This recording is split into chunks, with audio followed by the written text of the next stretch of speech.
Martes 21 de enero de 2020, amigos y amigas, muy buenas noches, bienvenidos a Telediario Estelar. Revisamos de inmediato los titulares.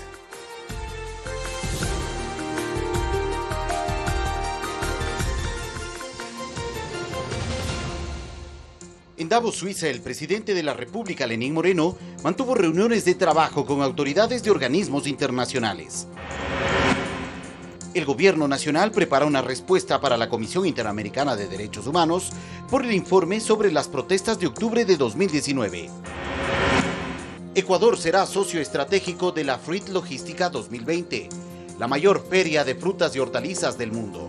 El evento se desarrollará en Berlín, Alemania, en el mes de febrero. Las personas privadas de la libertad también rinden el examen Ser Bachiller. En lo internacional, en Estados Unidos comenzó el impeachment contra el presidente Donald Trump, el tercer mandatario de ese país en someterse a este proceso.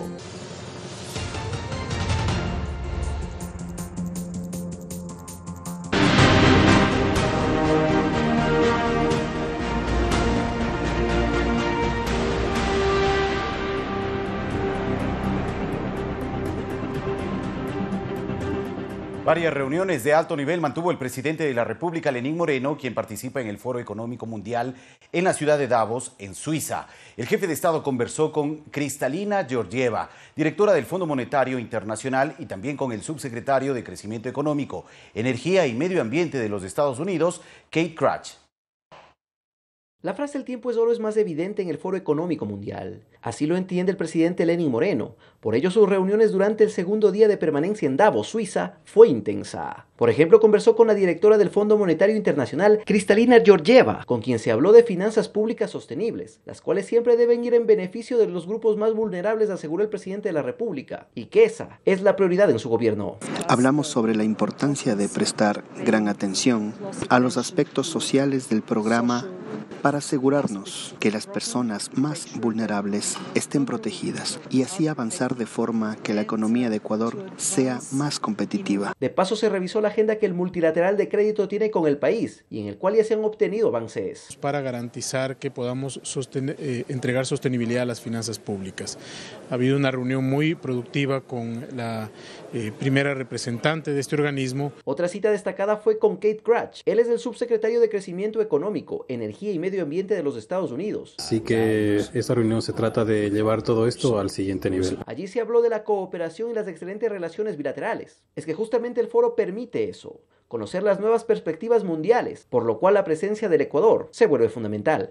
¿Y dónde están viendo las oportunidades de crecimiento, de desarrollo? Quien lo dice es Alicia Bárcena, secretaria ejecutiva de la Comisión Económica para América Latina y el Caribe. Esta funcionaria internacional también destaca el trabajo del gobierno ecuatoriano en un aspecto primordial como es la vivienda. Así es que apoyar vivienda me parece que puede detonar otros sectores económicos. Las reuniones también fueron con representantes de empresas multinacionales, como Chuck Robbins, de la Junta Directiva de Cisco, Martin Burke, de Fundación Paraguaya, e incluso el propio Klaus Schwab, fundador y presidente del Foro Económico. Alex Llanos, Medios Públicos. En Davos, Suiza, se lleva a cabo el Foro Económico Mundial. Esta edición es significativa porque dicho evento cumple su 50 aniversario. En esta cita participan varios líderes mundiales y de última hora se confirmó la participación del presidente de la Asamblea Nacional de Venezuela, Juan Guaidó. Este año habrán 7 temáticas en las que se centrarán las discusiones del Foro Económico de Davos. Entre los temas a tratar están futuros saludables, cómo salvar el planeta y tecnología para el bien. A la cita acudirán alrededor de 3.000 visitantes, entre ellos mandatarios, científicos, académicos e investigadores, activistas, así como presidentes y directivos de grandes compañías globales. Uno de los primeros en intervenir fue el mandatario estadounidense Donald Trump, quien instó a Europa a seguir sus políticas en materia de comercio internacional. Sacaremos fuerza de las glorias del pasado y haremos de la grandeza nuestra misión común para el futuro. Juntos haremos que nuestras naciones sean más fuertes, nuestros países más seguros, nuestras culturas más ricas, nuestros pueblos más libres y el mundo más hermoso que nunca. También puso su nuevo acuerdo con China como ejemplo y destacó la victoria de su administración en las negociaciones con México y Canadá. En el marco de nuestro nuevo acuerdo, en fase 1, las negociaciones de la fase 2 comenzarán muy pronto, China ha acordado hacer sustancialmente cosas que no habría hecho, pero estos logros no habrían sido posibles sin la aplicación de aranceles que tuvimos que utilizar y los estamos utilizando en otros también. Mientras que la joven activista Greta Thunberg arremetió contra los líderes económicos y políticos por haberse rendido en la lucha contra el calentamiento global. Estamos todos luchando por el clima y por el medio ambiente, pero si lo miran desde una perspectiva general, en la práctica no se ha hecho nada. Hay una diferencia entre hacerse oír y que eso lleve a algo. Siempre me escuchan, pero la ciencia y la voz de los jóvenes todavía no están en el foco de atención. El foro está marcado además por la presencia anunciada del opositor venezolano Juan Guaidó. También participan el presidente de Colombia, Iván Duque, y el de Ecuador, Lenín Moreno. Fernanda de la Bastida, Medios Públicos. El gobierno ecuatoriano logró que SEO Fundación Paraguaya fortalezca los institutos y escuelas técnicas agropecuarias para potenciar la formación de emprendedores rurales del país. Este acuerdo se consolidó en Davos, Suiza, tras la reunión que mantuvo el presidente Lenín Moreno y Martin Bort, fundador del Foro Económico Mundial. Para fortalecer los institutos y las escuelas técnicas agropecuarias del Ecuador, para pasar del modelo antiguo de apoyo a la agricultura familiar campesina a la formación de emprendedores rurales que generan dinero y recursos en el campo. O sea, vamos a acabar con la pobreza rural, vamos a desarrollar también un plan para cada familia ecuatoriana usando una metodología sencilla que se llama el semáforo de eliminación de pobreza. Vamos a revisar más temas. Por primera vez Ecuador será socio estratégico de la feria Fruit Logistic 2020. El evento se desarrollará entre el 5 y 7 de febrero en la ciudad de Berlín, en Alemania, y nuestro país va con una importante oferta exportable de frutas y hortalizas. Berlín es el destino.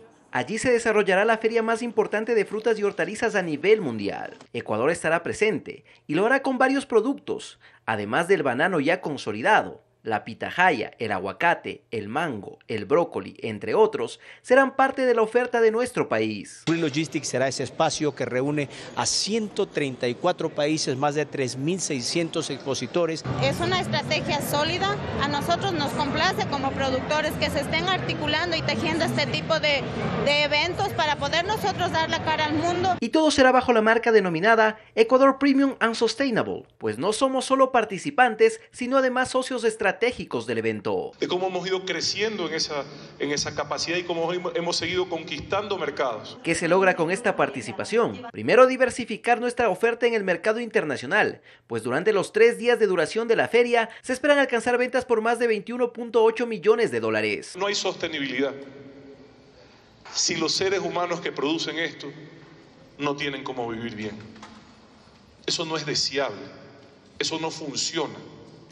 Y eso es lo que nos va a diferenciar de los demás. Pero también mejorar la competitividad interna. Avances ya se han logrado, precisamente por la inversión que se ha hecho en el sector. Y ya tenemos política crediticia especializada para fruticultura en Corporación Financiera Nacional y en Ban Ecuador. De esta manera, del 5 al 7 de febrero, Ecuador tendrá un espacio de 600 metros cuadrados para demostrarle al mundo toda su diversidad y calidad. Alex Llanos, Medios Públicos. Y también el vicepresidente Otto Sonnenhosner propuso tratar al tema de la migración desde un enfoque más positivo al inaugurar oficialmente la 12ª cumbre del Foro Mundial sobre Migración y Desarrollo. Dijo que los estados tienen como desafío el brindar un final feliz a la travesía de los migrantes con una incorporación plena a los procesos de desarrollo de los países acogientes. Esto dijo el vicepresidente al recordar que el sitio donde se desarrolla este evento mundial funcionó un aeropuerto, el antiguo Mariscal Sucre, que por más de una vez fue el lugar donde miles de familias sufrieron al despedir a sus familiares y verlos partir a otros destinos en busca de un mejor futuro. El vicepresidente Sonnenhosner considera como un desafío de los estados brindar un final feliz a los ciudadanos de otros países que llegan buscando tranquilidad y un porvenir prometedor. Nuestra obligación es hacer las cosas bien ahora, para que quienes hoy están llegando a Colombia, a Ecuador y a Perú, que son insisto, Chile también, los principales receptores de esta migración, puedan encontrar en nuestro país futuro. Para ello, la segunda autoridad del país propuso tratar a la migración con un enfoque más positivo. Papel clave lo tienen los medios de comunicación. Empecemos por aprender que no hay que ponerle nacionalidad al delito. Tarea de enfrentar flujos migratorios donde Ecuador ha hecho lo que está a su alcance para acoger a los 4.7 millones de venezolanos que han salido de su país, de los cuales el 60% de ellos ha llegado tanto a Colombia, Ecuador y Perú. Según Cancillería, a la fecha, cerca de 15.000 visas humanitarias se han concedido a los ciudadanos del país llanero. Carlos Alberto Velastegui, vicecanciller de Movilidad Humana, indicó que para este 2020 se espera un ingreso mayor de venezolanos. Se prevé que existirán 274.000 nuevos ciudadanos venezolanos que ingresen a territorio ecuatoriano y de estos 109.000 con el ánimo de permanecer. El viceministro de Gobierno, Patricio Pazmiño, indicó el número exacto de personas oriundas de Venezuela que han entrado hasta este lunes a Ecuador. 354.538 ciudadanos venezolanos que estarían en el país. Con la presencia del vicepresidente Otto Sonnenhösner, quedó inaugurada la 12ª cumbre del Foro Mundial sobre Migración y Desarrollo, cita mundial que congrega a 1.500 delegados de 150 países del mundo y que sella las actividades de un año de trabajo, donde Ecuador presidió esta organización, cuya presidencia pro tempore pasará a manos de los Emiratos Árabes Unidos. Javier Ceballos, Medios Públicos.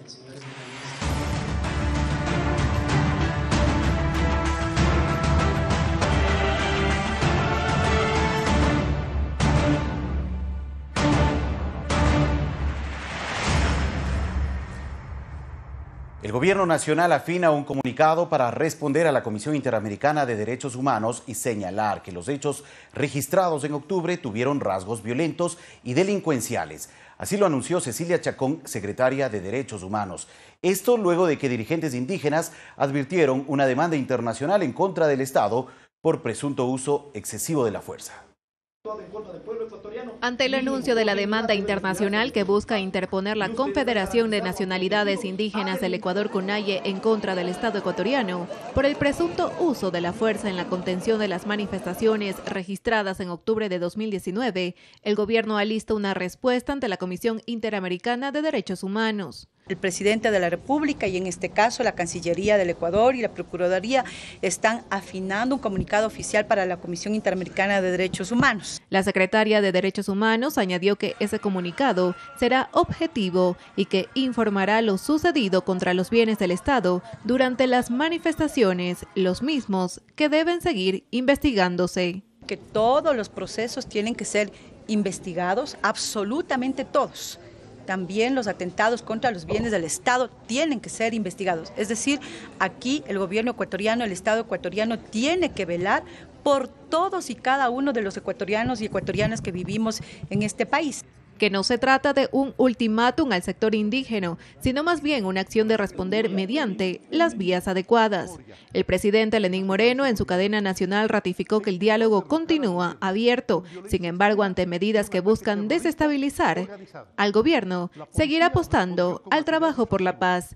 Nosotros como gobierno defenderemos a nuestros policías, defenderemos a nuestros funcionarios públicos, a los ciudadanos que ejercieron su derecho también a buscar la paz. Jennifer Espinosa, Medios Públicos.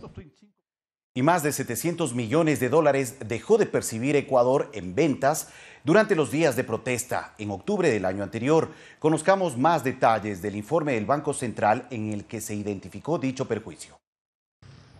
Las pérdidas económicas que dejaron los 11 días de paralización en el país fueron cuantiosas, según el informe del Banco Central del Ecuador. El análisis estimó que de los 821 millones de dólares contabilizados en perjuicios, 701 millones de dólares corresponden solo a ingresos no percibidos por falta de ventas durante las protestas. De 4 sectores analizados, el más afectado fue el productivo, registrando pérdidas por 465 millones de dólares en áreas como agricultura, industria, comercio, servicios y turismo. Tengo familiares con negocios, sí se vio afectación porque el movimiento usual no existió. Existió paralización, negocios cerrados, mercadería que se entró en descomposición. Es una pérdida grande para el país y para todos nosotros. Eso impide que toda la gente, incluido yo, podamos producir en nuestros empleos. Eso está mal. En este sector, el comercio es el que resultó con mayor afectación, al reportar pérdidas por 196 millones de dólares, seguido del área de energía e hidrocarburos, con un perjuicio de 186 millones de dólares. El docente del IAEM, Po Chung Lee, explicó lo que implica paralizar esta área. Es una pérdida para el Estado porque dejamos de bombear y comercializar este petróleo, que es uno de los grandes ingresos que necesita el Estado. Otra de las cifras que se disparó fue el riesgo país, subieron 500 puntos de repente. En octubre pasado, las instalaciones petroleras públicas y privadas sufrieron ataques que detuvieron la producción de más de 2 millones de barriles de petróleo. Por ejemplo, por irrumpir en un pozo petrolero en Sucumbíos, el asambleísta Joffre Poma y el prefecto de esa provincia, Amado Chávez, fueron sentenciados a 1 año 4 meses por paralización de un servicio público. Olga Velasco, Medios Públicos. Terapias psicológicas una vez por semana reciben varios de los policías que fueron secuestrados en el estadio de Calderón, en el norte de Quito, el pasado 12 de octubre de 2019 por los manifestantes. Las agresiones que experimentaron los uniformados son imborrables. La cabo segundo de policía había expuesto su rostro e identidad para denunciar a la opinión pública lo que vivió aquel 12 de octubre de 2019, junto a 53 compañeros. Pero hasta eso le ha traído repercusiones a su vida e incluso a la de su hijo. A mi hijo es digamos, partícipe de estar viendo todo lo que comentan, por decir comentarios de que a mí me ha gustado que me manoseen. Justamente en esa fecha, tal vez la más violenta de todas, ella no solo fue golpeada, sino también fue manoseada por una turba que los secuestró mientras trataban de habilitar la Panamericana Norte a la altura del peaje de Oyacoto. Estoy embarazada, cuidado, pero no me funcionó la estrategia que quise hacer del embarazo. Igualmente me golpearon. Al momento de despojarme de mis prendas, me manosearon mis senos, me manosearon mis nalgas, mis piernas. Fueron más de 10 horas de tortura y abusos, cuyo momento más doloroso llegó cuando sintieron en sus cuerpos olor a gasolina. Yo creo que ahí es donde me asusto y comienzo a desesperarme. El contenido era gasolina y en eso nos bañaron. Entonces ahí entramos entré yo como en un pánico porque no me quería morir quemado. El capitán Andrés Proaño siente lo mismo al recordar aquel camino que asegura se volvió eterno y cuyas repercusiones se extendieron hasta su familia, quienes estaban preocupados por su integridad. Mi papá tiene 79 años y por más que él se haga el fuerte, le afectó mucho de la depresión que tuvo. Tiene en la parte de aquí abajo de los ojos, se le cayó el párpado. Su preparación en el grupo de intervención y rescate tampoco se compara con lo experimentado ese día, donde solo el olor a gas lacrimógeno, irónicamente a ellos les devolvió la tranquilidad. Porque sabíamos que llegaron nuestros compañeros a salvarnos. 90 días después, hay aspectos aún latentes. Por ejemplo, cómo gente con la que han trabajado formaron parte de las agresiones. Y también que a pesar de todas las vejaciones, la disposición era la de no actuar con violencia. Nuestro comandante nos pedía quietos, no demostremos que queremos ser agresivos. Pues esa fue la directriz de las autoridades, ahora que tanto se habla de excesivo uso de la fuerza. Alex Llanos, Medios Públicos.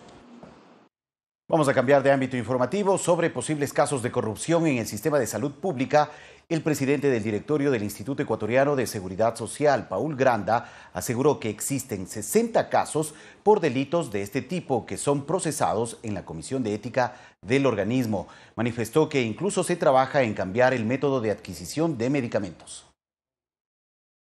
El vicepresidente de la República, Otto Sonnenholzner, aseguró que sus declaraciones emitidas en un medio radial sobre presuntos casos de corrupción en el sistema de salud pública fueron sacadas de contexto. Aseguró que para erradicar este mal se debe cambiar todo un sistema y que el gobierno trabaja en un plan para la compra de medicamentos. Nos va a permitir no solo disminuir los costos de la compra de medicamentos, sino también garantizar que la ciudadanía acceda a medicamentos que hoy sabemos que en muchos casos, porque también vemos las quejas, no los están recibiendo. Entonces, si tienes los recursos, debería de la gente recibir lo que por derecho le corresponde. Una preocupación similar existe en el Instituto Ecuatoriano de Seguridad Social. Ahí se prevé cambiar el método para la compra de medicinas, para quitarle la discrecionalidad con la que lo realizan actualmente los hospitales. Así lo aseguró el presidente del directorio del organismo, Paul Granda. Que compraba como quería, con valores como querían, bajo el procedimiento que les parecía el correcto. Y es que casos de corrupción como el del Hospital Teodoro Maldonado Carbo de Guayaquil empañó al sistema de salud del IES, por lo cual Granda aseguró que debe existir una guerra contra la corrupción. Actualmente la institución investiga 60 denuncias por estos delitos. Muchos de ellos ya han sido derivados a la Fiscalía, ya han sido derivados incluso o solicitados exámenes de la propia Contraloría para que determine responsabilidades. Guerra contra la corrupción, con todo, vamos a ir con todo. Estas declaraciones las emitió en el marco de la firma del convenio con el Ministerio de Trabajo, para que en esta cartera de Estado se integre un dispensario médico de primer nivel, en el marco del programa ProSalud. Que permita la atención para sus funcionarios, que permita descongestionar unidades médicas. Ronito Apanta, Medios Públicos. Y este viernes se espera conocer la resolución judicial ante la demanda interpuesta por el municipio de Guayaquil contra el Estado ecuatoriano por la devolución del IVA. Ante la crisis fiscal que afronta el país, el gobierno pide lograr acercamientos y acogerse a los mecanismos de pago que mantiene con los gobiernos autónomos descentralizados. María Dolores Miño, directora del Observatorio de Derechos y Justicia, coincide con la versión del Coordinador General Jurídico del Ministerio de Finanzas, David Padilla. La acción de protección presentada contra el Estado ecuatoriano sería inconstitucional. Inadmitir esa acción y reafirmar el criterio de la Corte Constitucional. Es la sentencia número 028213-JP19. Establece que una institución pública no es titular de los derechos que están garantizados en la Constitución y por lo tanto no podrían tener legitimación activa para presentar acciones de protección. La posición del Ministerio ha sido clara y enfática ante el juez de la causa. No se trata de una acción de derechos constitucionales porque lo que se está ventilando es la devolución del IVA. Francisco Huerta Montalvo fue alcalde de Guayaquil en 1970. Sugiere a las autoridades de poner intereses y más bien alcanzar acuerdos que beneficien al pueblo ecuatoriano. Vivimos una gran crisis y tenemos que tomar conciencia de eso y conjuntar los esfuerzos para que el país salga adelante. En esa línea, desgraciadamente, priman otro tipo de intereses y no los globales de la República y comienzan a darse incluso actitudes separatistas que son condenables. Huerta considera que el derecho del municipio al exigir el dinero recaudado por el Estado es legítimo. Sin embargo, también pide se considere la grave crisis fiscal. En teoría tienen que devolverlo en la misma condición que lo recibieron, es decir, en físico, monetario. Pero si las posibilidades no están dadas, a través de recursos del BEDE se pueden conseguir. Por supuesto, si se entregan papeles, esos papeles tienen descuentos. Pero en alguna medida hay que conciliar. Tenemos que volver a entendernos con un gran proyecto nacional de recuperación de la situación después de la década infame. Y en ese esfuerzo municipios, gobierno central tienen que estar juntos. Mariuxi Buenaño, Medios Públicos. Atención. Si alguna persona encontró una carpeta de color verde, por favor comunicarse de urgencia con la señora Rudy Samaniego al número 0995 93 31 90, quien se encuentra desesperada ya que en esta carpeta se encontraban todos los pedidos y citas médicas de su hijo, quien padece de síndrome de Morsier. La carpeta fue olvidada en la Fundación Tierra Nueva el pasado martes. Recuerde, si usted tiene alguna información, comunicarse al 0995 93 31 90 con la señora Rudy Samaniego.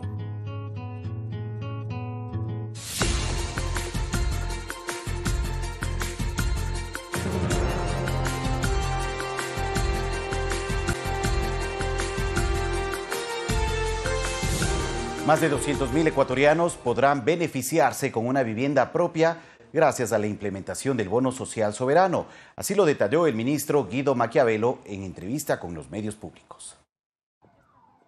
En Ecuador hay un déficit de alrededor de 550.000 unidades de vivienda, detalló el ministro del ramo Guido Maquiavelo, cifra que se incrementa cada año. En este contexto indicó que el gobierno implementó un bono social soberano destinado al crédito hipotecario para casas de interés social prioritariamente. En esta ocasión son 400 millones que sumados a los 70 de la CAF y 68 adicionales de recursos fiscales, significan el 40% del aporte del gobierno, que se suman a un 60% del aporte de las entidades financieras, y son 1.350 millones de dólares que están disponibles en el mercado financiero. El secretario indicó los segmentos con los que cuenta el programa de gobierno. El primero es 100% subsidiado para la construcción de una vivienda de hasta $22.680. Se lo realizará en terrenos propios o en urbanizaciones. Luego viene la vivienda de interés social, pero en el sistema de copago, entre montos de $22.680 y $40.000.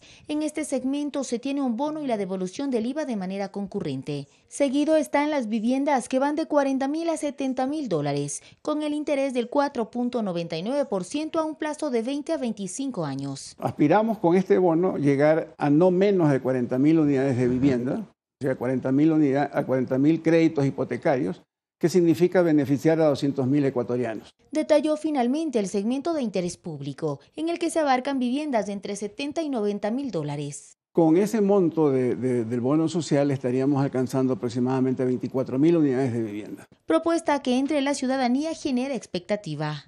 Si hay alternativas, uno puede ver la mejor manera o la mejor opción como para poder acceder a este tipo de cosas. Lo que estamos pagando por un arriendo podemos pagar por la casa propia.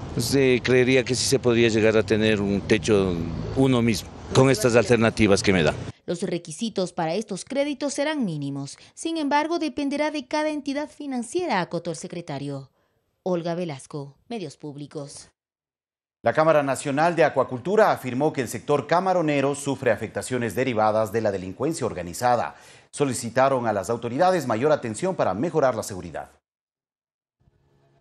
158 actos delictivos se registraron en 2019 tan solo en Guayas y El Oro contra el sector camaronero, que incluyen robo de motores, embarcaciones asaltadas y robo de equipo. Representantes de esta actividad productiva dan cuenta de las afectaciones. Están sucediendo muertes por este tipo de robos y extorsiones. Los camaroneros pequeños están siendo incursionados por bandas donde te amarran. En 2019 el sector destinó $60 millones en seguridad. Sin embargo, en lo que va del año ya se han registrado 4 robos en Guayas y El Oro. José Antonio Camposano, presidente de la Cámara de Acuacultura, pide acciones, pues considera que se encuentran en crisis. Significa un impacto de $60 millones que le resta competitividad al sector. Camposano reconoce que sí se han tomado acciones operativas, pero que falta destinar a más recursos económicos en este ámbito. Mientras la Dirección de Espacios Acuáticos implementa rutas seguras desde el 2014, pero indican que de las más de 16.000 embarcaciones registradas, apenas 2.015 se acogieron el año anterior, pues no tienen sus documentos en regla. Entonces no tienen las matrículas, no tienen el personal que está a bordo, no tiene su documentación. Entonces hay ese recelo o miedo a que puedan ser citados. La DIRNEA señala que sí sería importante contar con más recursos, mientras los camaroneros piden que se realice una estadística de delitos solo del sector para evidenciar su realidad, además de otras acciones de control. No debería haber la posibilidad de que embarcaciones se movilicen sin tener un georreferenciador, pero hay otros cuerpos legales que están detenidos en la Asamblea Nacional, como el Código de Policía Marítima, que sigue detenido hace más de 2 años, que ingresó a la Asamblea Nacional, y ahí tenemos una herramienta para poder hacer frente a la delincuencia. Luis Alfredo Zúñiga, Medios Públicos. El Cantón Daule se preparan diversas obras a propósito de los 200 años de cantonización. Vialidad, salud y alcantarillado son los principales proyectos. El 26 de noviembre, Daule, provincia del Guayas, conmemora 200 años de cantonización. En este marco, el municipio prepara diversas obras. La segunda etapa del malecón tiene un 35% de avance y se contratarán 2 puentes peatonales, uno sobre el río Daule y otro sobre el estero Banife. El estudio para la construcción de otro malecón al frente del río Daule, una plaza gastronómica y un gran parque acuático. Canchas de uso múltiple en diferentes sectores, la construcción del nuevo mercado municipal Santa Clara y obras de regeneración urbana se suman a los proyectos 2020. Así lo afirmó el alcalde Wilson Cañizares. La contratación de la calle Piedrahíta y la calle Guayaquil, continuando con obras de alcantarillado y pavimento en los sectores que faltan de la cabecera cantonal. Luego de las obras de alcantarillado y de agua potable, se iniciará la pavimentación de calles en el sector rural, mientras en el sector de La Aurora están en marcha obras para mejorar la movilidad. Estamos construyendo el Vial 1, que es una carretera paralela a la León Férez Cordero que une la vía La T de Daule con el final de Villaclug y La Joya, y pues en el mes de julio se terminará el puente nuevo que une Guayaquil con Daule. Entre abril y mayo se iniciará la construcción de monumentos a propósito del Bicentenario, que serán entregados en noviembre. Vamos a construir un monumento al Bicentenario en la Plaza de la Independencia y vamos a construir un gran monumento del Cristo Negro. El monumento va a tener 30 metros de altura, va a tener ascensor. En cuanto a salud, se adquirirán 3 clínicas móviles en máximo un mes. Vamos a dar atención médica y medicina gratuita a todo el sector rural. Vamos a estacionar una clínica móvil en el sector de La Aurora hasta que esté construido el centro de salud municipal. Vamos a construir el centro de salud municipal en La Aurora. Vamos a reaperturar el centro de salud municipal en Daule. 75 millones de dólares es el presupuesto para Daule en 2020. El 85% será destinado en obras. Luis Alfredo Zúñiga, Medios Públicos. Personas privadas de la libertad de la región Costa también rinden el examen Ser Bachiller. 58 internos durante 3 días tendrán la oportunidad de acceder a un cupo para una carrera universitaria. Se aplica la misma modalidad que en los centros educativos sin ninguna variante. Los estudiantes que cursan el tercer año de bachillerato previo al examen pasaron por el proceso de preparación a través de un simulador de preguntas. Eso lo hacen en colaboración con el Ministerio de Educación. Lo hacen en el simulador los docentes de la unidad educativa Don Bosco, que funciona aquí, colaboran en este proceso también. Son 33 varones del Centro Regional Guayas, 18 del Centro de Rehabilitación Social Varones número 1 y 7 mujeres que rinden la prueba durante 3 días. A él le llamaremos Joaquín para proteger su identidad.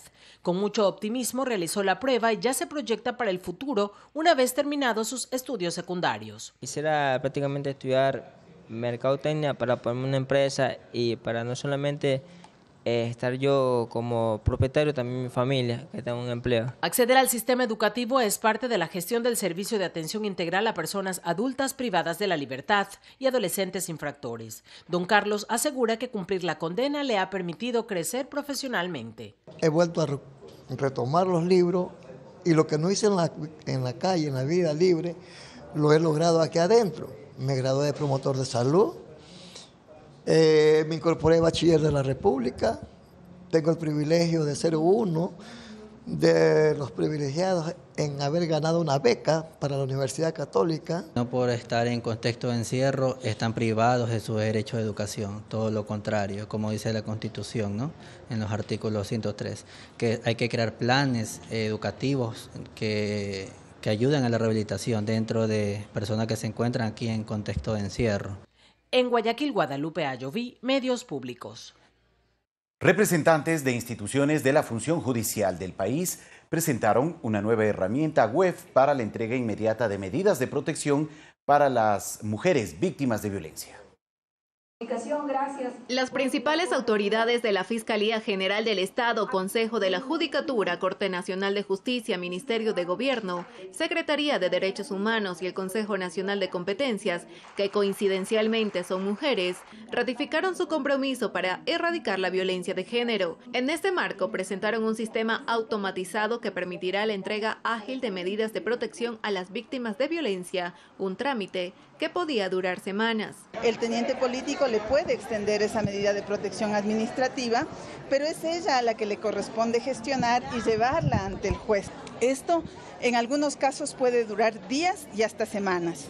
Sin embargo, con esta nueva herramienta web, los miembros de las juntas de protección cantonales, comisarios, intendentes, fiscales y tenientes políticos podrán otorgar las medidas de protección de inmediato. Y lo que se le pide al juez es que otorgue mediante la ratificación o modificación de las medidas en el menor tiempo posible. Nosotros creemos que esto podría ser en un máximo de 2 horas. Una de las 756 tenencias políticas del país fue la primera en implementar este sistema. Se trata de la tenencia de Pomasqui, norte de Quito. Luego de la resolución entregamos la boleta de auxilio del oficio que tiene que ir a la policía y la notificación para el presunto violentador. Las autoridades indicaron que la idea es evitar la exposición de las mujeres a más violencia, que podría derivar en su muerte. Si 6 de cada 10 mujeres han sido víctimas de violencia, no habrá policía que sea suficiente. Por eso es indispensable que detengamos la normalización de la violencia contra las mujeres. En la Fiscalía, el aplicativo digital para acelerar este proceso judicial de medidas de protección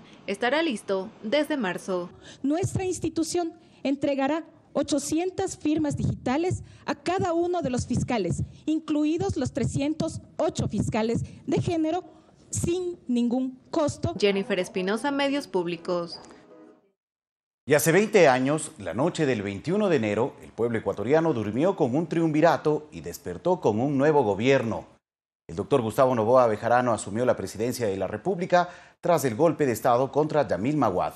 Hoy nos trae a la memoria hechos trascendentales que cambiaron la historia ecuatoriana.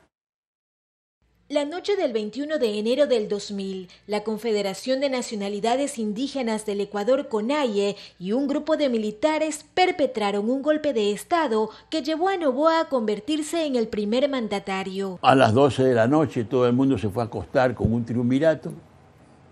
Doctor Solórzano, el señor Vargas, de la CONAIE, y un militar que primero fue Lucio y después fue cambiado por el general Mendoza. Con eso en la retina se fue a dormir al Ecuador. Yo había dormido media hora. Y me dijo mi esposa, lo llama el general Telmo Sandoval.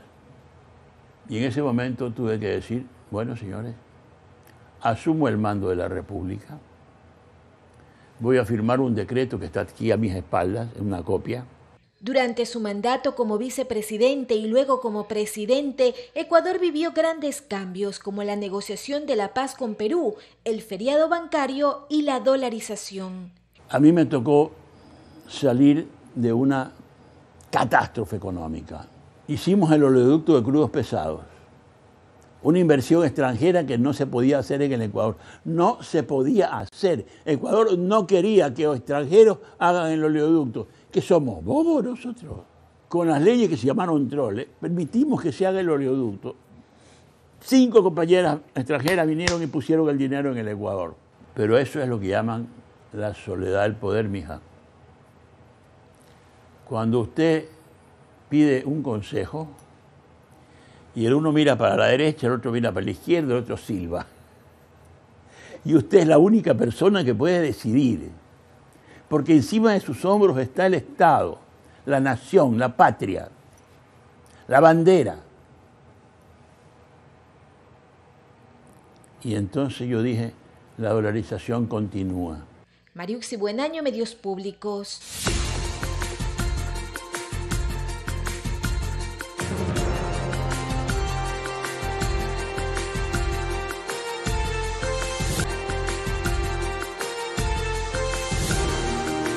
El volcán Sangay, localizado en la provincia de Morona, Santiago, registra un incremento en su actividad eruptiva.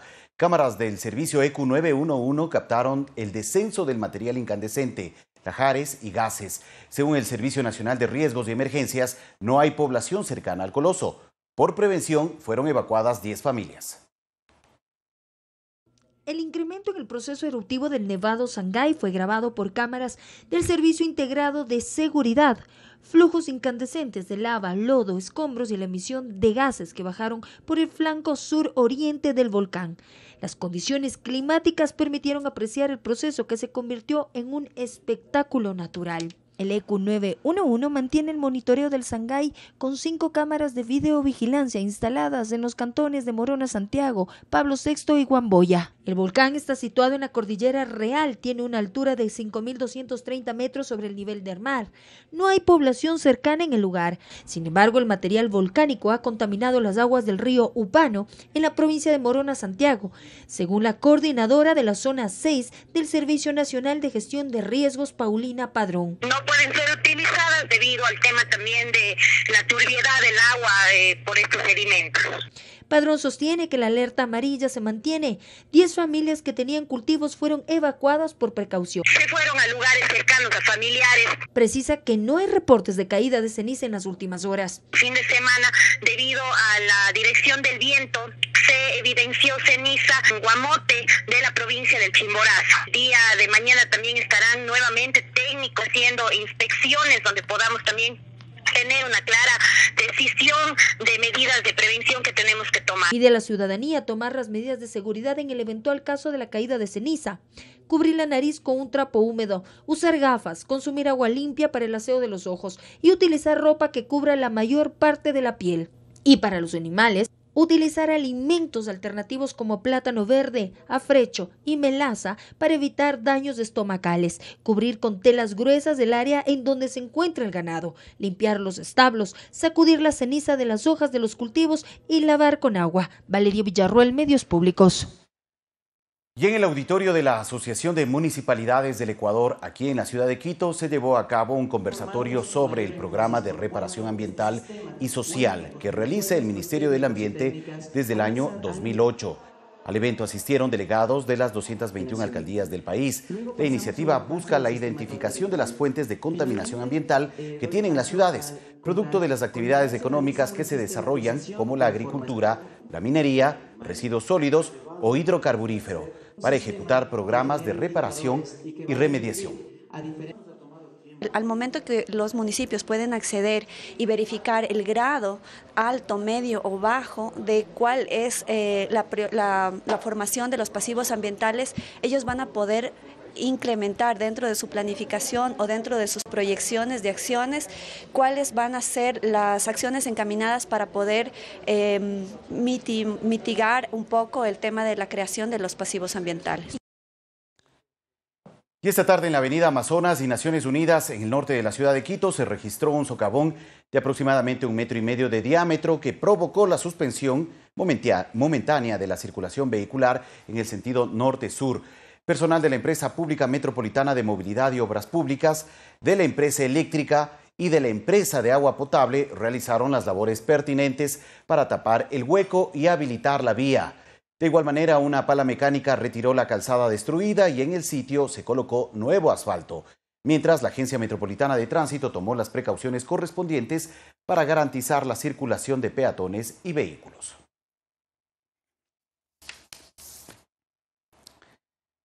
Y tras soportar un intenso calor hace algunos días en Quito, desde este lunes se registran lluvias en la capital de los ecuatorianos.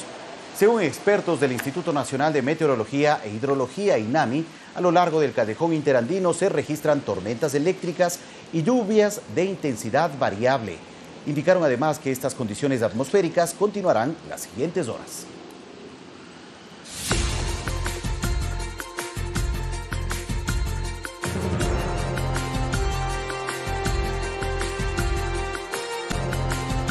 Noticias internacionales. En el Senado de Estados Unidos inició el juicio político contra el presidente Donald Trump, el tercer mandatario en la historia de ese país en enfrentarse a este tipo de procesos.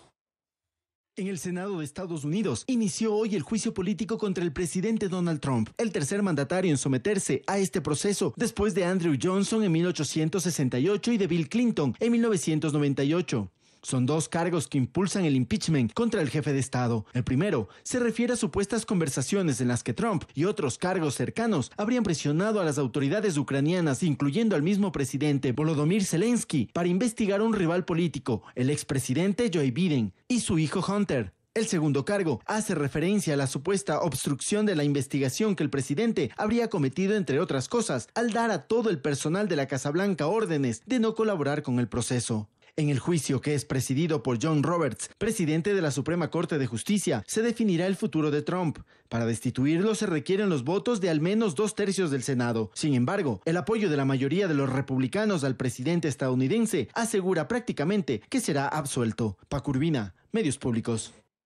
Y las autoridades de México deportaron a un primer grupo de 110 ciudadanos migrantes hondureños que días atrás habían ingresado a su territorio a través de una caravana migrante. A través de un comunicado, el gobierno de ese país informó que se trata del primer vuelo y que varios saldrán en los próximos días. Además, anunciaron que se tiene previsto deportar a los cerca de 400 migrantes detenidos tras los enfrentamientos registrados en la frontera sur con Guatemala. Derechos humanos, ofrecer refugio. Sí. Y aunque parezca contradictorio, protección, porque si no los cuidamos, si no sabemos quiénes son, si no tenemos un registro, pasan, ¿sí?, y llegan al norte y los atrapan las bandas de delincuentes y los agreden. En Colombia se vivió la primera jornada de protestas de este 2020 y que fueron anunciadas por varios sectores desde el año pasado. Este martes se registraron bloqueos en el sistema de transporte público y enfrentamientos entre manifestantes y las fuerzas del orden. Las primeras protestas del año en Colombia desembocaron en enfrentamientos entre ciudadanos y fuerzas del orden, además de complicaciones en la movilidad. Desde tempranas horas de este martes se reportaron bloqueos en las estaciones del sistema masivo de transporte Transmilenio, donde varios encapuchados atravesaron contenedores de basura para impedir la movilidad en la capital, Bogotá, tras lo que se desataron enfrentamientos que dejaron varios heridos y daños de infraestructura, hechos ante los que el presidente Iván Duque mostró su rechazo. Una cosa es protestar pacíficamente y ordenadamente según los lineamientos de las autoridades locales, pero agredir a la policía, agredir la infraestructura, bloquear el tráfico, afectar el derecho al trabajo, afectar el derecho a la salud, afectar inclusive el derecho a la vida, realmente esos son actos que son delincuenciales. Y ahí es donde tenemos que trabajar gobierno nacional y autoridades locales para que quede claro que se aplica la ley. La alcaldesa de Bogotá, Claudia López, informó en Twitter que ante los bloqueos en Suba y en Fontibón, en el occidente de la ciudad, los gestores de convivencia que forman parte del nuevo protocolo para afrontar las protestas trataron de dialogar con los manifestantes, aunque finalmente tuvo que intervenir el Escuadrón Móvil Antidisturbios SMAT de la policía. Las protestas de este 21 de enero fueron convocadas por el Comité de Paro Nacional junto a la Federación Colombiana de Trabajadores de la Educación para manifestarse contra la violencia en varias regiones del país, donde en las 3 semanas que van del año, alrededor de 20 líderes sociales han sido asesinados. Coralía Pérez, Medios Públicos. El nuevo virus respiratorio que fue detectado en China llegó a los Estados Unidos, según lo confirmaron sus autoridades sanitarias. El afectado por el coronavirus es una persona en el estado de Washington que fue hospitalizado la semana pasada por una neumonía y que estuvo en la ciudad china de Wuhan, en donde se detectó el brote de la nueva cepa de neumonía viral que hasta el momento ha causado la muerte de 6 personas. Su regreso al país se produjo antes de que se establecieran controles en los aeropuertos estadounidenses para los viajeros procedentes de China. Además de Estados Unidos, otras naciones como Australia y países asiáticos establecieron ya controles en sus terminales como cámaras térmicas para revisar la temperatura corporal de los viajeros, ya que la fiebre es uno de los primeros síntomas de dicha enfermedad. La Organización Mundial de la Salud se reunirá este miércoles para decidir si se declara este brote como una emergencia internacional de salud pública. Y el próximo 27 de enero se conmemoran 75 años de la liberación del campo de concentración de Polonia de Auschwitz. Varios de los sobrevivientes a la tragedia que se vivió en este lugar acudirán a un homenaje en medio de disputas políticas. El antiguo campo de concentración de Auschwitz, en donde murieron asesinados más de 1 millón de personas durante la Segunda Guerra Mundial, se prepara para conmemorar el aniversario número 75 de su liberación con una ceremonia en la que los supervivientes y no los políticos serán los auténticos protagonistas. Así lo explicó el director del Museo Memorial. Aquí no. Mientras los supervivientes estén con nosotros, serán lo primero en nuestras conmemoraciones. Detrás de las palabras del director del Memorial subyace la polémica que rodea a la conmemoración del Holocausto en Jerusalén el próximo 23 de enero, en la que estarán mandatarios de la talla del presidente francés Emmanuel Macron o el presidente ruso Vladimir Putin, y a la que no asistirá el presidente polaco Andrzej Duda. Él se ha negado a participar en esta ceremonia porque no se le dará la palabra en los discursos oficiales, lo que considera una afrenta para Polonia, mientras que a otros políticos, como a Putin, sí se le permitirá dar unas palabras. Entiendo la decisión de Duda. No creo que sea normal para el presidente del país donde se encuentra Auschwitz, que es, por supuesto, el principal cementerio de judíos, pero también el mayor cementerio de polacos. El Memorial de Auschwitz tiene como objetivo luchar contra el vacío que deja el paso del tiempo, manteniendo vivo un recinto histórico que en el año pasado visitaron aproximadamente 2 millones de personas. Es decir, es uno de los museos más visitados del mundo. A pesar de esto, 75 años después de su liberación, el tiempo hace estragos en el antiguo campo de concentración, que cada vez sufre más daños y necesita mayores recursos para mantenerse en pie. Carla Arzentales, Medios Públicos.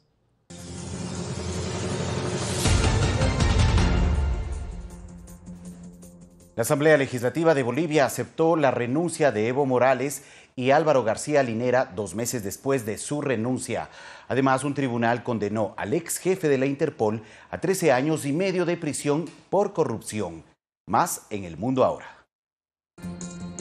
En Venezuela, la Asamblea Nacional de mayoría opositora sesionó este martes en la Plaza de Cumbres de Curumbo en Caracas. Esto una vez que el régimen de Nicolás Maduro, mediante militares y paramilitares, tomó los alrededores del Parlamento y bloqueó las calles. El vicepresidente legislativo, Juan Pablo Guanipa, convocó al pueblo para que acompañe a los diputados al Parlamento. La Asamblea Legislativa Plurinacional de Bolivia aceptó la renuncia de Evo Morales a la presidencia y de Álvaro García Linera a la vicepresidencia del país. Los documentos se aceptaron a más de 2 meses de haber sido presentados. La jefa de bancada de la Unidad Demócrata en la Cámara de Diputados, Shirley Franco, afirmó que la lectura de las cartas de renuncia es extemporánea y no tiene efecto jurídico en el país. Las Fuerzas Armadas iraníes dispararon 2 misiles contra el avión Boeing 737 de la compañía Ukrainian International Airlines, derribado el pasado 8 de enero en la que viajaban 176 personas a bordo. Así lo confirma un informe preliminar de la Organización de Aviación Civil que Irán ha publicado este martes. El documento indica que los investigadores accedieron a la información del Estado Mayor y descubrieron que se dispararon 2 misiles desde el norte en dirección del avión. El chino Meng Hongwei pasó de liderar la policía mundial a la cárcel en China, donde la justicia lo condenó a 13 años y 6 meses de reclusión por corrupción. Según los investigadores, mientras estuvo en el cargo se embolsó sobornos por un valor de 14.46 millones de yuanes, es decir, 2.1 millones de dólares. Carlos Flores, Medios Públicos. Muchas gracias, Chobo Álvarez, por la información deportiva y también muchas gracias a todos ustedes por acompañarnos en Telediario Estelar. Finalizamos. Nos vemos mañana temprano, 6 de la mañana, con más noticias y entrevistas. Feliz noche a todos.